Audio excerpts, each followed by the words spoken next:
আজকের প্রধান অতিথি আমাদের মধ্যে উপস্থিত হয়েছেন। আমরা জানি বাংলাদেশ একটি নদীমাতৃক দেশ, কিন্তু এই বৈশ্বিক পরিবর্তনের সাথে সাথে এই সভ্যতার উৎকর্ষের সাথে সাথে আমরা আমাদের দেশের প্রতিটা নদীকেই প্রায় মেরে ফেলছি।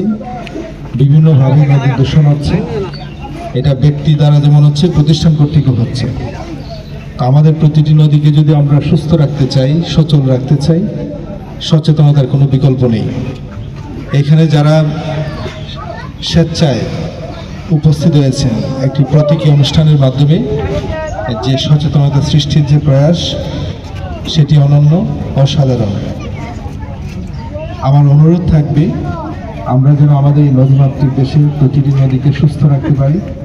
এবং আপনারা জেনে থাকবেন উচ্চ আদালতের একটি আদেশের প্রেক্ষাপটে প্রতিটি নদীকে বলা হয়েছে জীবন্ত সত্তা।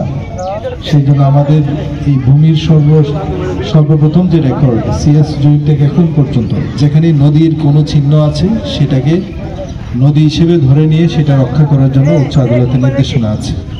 তো আমরা নাগরিক হিসেবে এবং আমরা যারা বিভিন্ন প্রতিষ্ঠানে কাজ করছি, প্রতিষ্ঠান থেকে আমাদের যেন চেষ্টা থাকি আমাদের নদীগুলোকে সুস্থ রাখার, সচল রাখার এবং সেটাকে জীবন্ত সত্তা হিসেবে বাঁচিয়ে রাখার।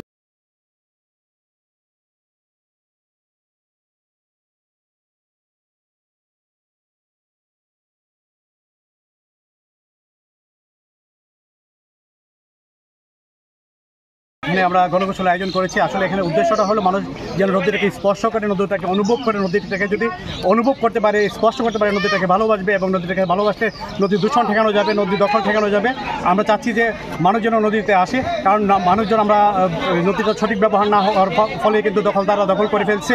এখানে নদীতে অবৈধভাবে বালু উত্তোলন হচ্ছে এবং সরকারিভাবে বিভিন্ন কথা বলা হচ্ছে।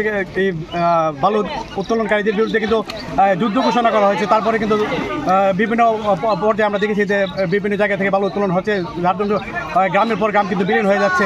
আমরা চাচ্ছি যে মানুষ সচেতন হবে এবং সরকার তাদের যে ন্যস্ত দায়িত্ব, তারা সঠিক দায়িত্বটা পালন করবে, তাদের পবিত্র দায়িত্ব পালন করবে এবং সারা দেশের মানুষজন যেন সচেতন হয়, তারা যেন তাদের দ্বারা যেন নদীটা দূষণ না হয় সেই প্রত্যাশা আমরা করছি। এবং আজকে এই আমরা আহ্বান করব, নদী বাঁচাতে নদীতে আসুন। আমাদের আজকের যে স্লোগান নদী বাঁচাতে নদীতে আসুন, তার মানে হলো যারা নদী রক্ষার জন্য যারা এসি রুমে বসে কথা বলছেন তাদেরকে আমরা নদীতে আহ্বান করছি এবং আপামর জনসাধারণকে আমরা নদীতে আহ্বান করছি। নদীটা যদি সঠিক ব্যবহার হয় তাহলে কিন্তু নদী ভালো থাকবে। আমরা এই প্রত্যাশা করছি আজকের এই দিনে। আজকে বিশ্ব নদী দিবস উদযাপন উপলক্ষে তরি বাংলাদেশের আয়োজনে আজকে যে আয়োজনটা হলো আমাদের গণগোসল, এবং গণগোসলে আমরা সকলে অংশগ্রহণ করেছি।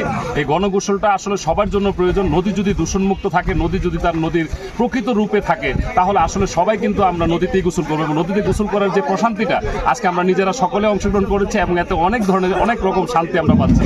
নদীকে অবশ্যই আমরা দূষণমুক্ত রাখতে হবে। এর জন্য সবার সচেতনতা দরকার, ব্যক্তি থেকে প্রতিষ্ঠান, প্রশাসন, প্রতিটা ক্ষেত্রে। এবং আমরা বলবো প্রতিটা কাজ নদীর ক্ষেত্রে যা যা ঘটে সবগুলো যাতে পরিকল্পিত হয় এবং এই পরিকল্পনার মাধ্যমে একটা সুন্দর বাংলাদেশ গড়ে উঠবে। আজকের এই বিশ্ব নদী দিবস উপলক্ষে তরি বাংলাদেশ একটি ব্যতিক্রমী আয়োজন করা হচ্ছে, সেটা হলো নদীতে গণগোসল। নদীতে গণগোসলের উদ্দেশ্যটাই হলো মানুষ তো নদী বিমুখ হয়ে গিয়েছে, নদীর দখল দূষণের কারণে, পানি দূষিত থাকে, এগুলোর কারণে।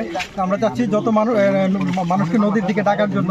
তো নদীতে ডাকলে নদীতে সবাই আসবে, আসার পরে নদীর যে প্রকৃত রূপ এটার প্রতি মানুষের নজর থাকবে এবং আমাদের আশা যে মানুষের যদি নজর থাকে তাহলে দখল দূষণটা কমে আসবে।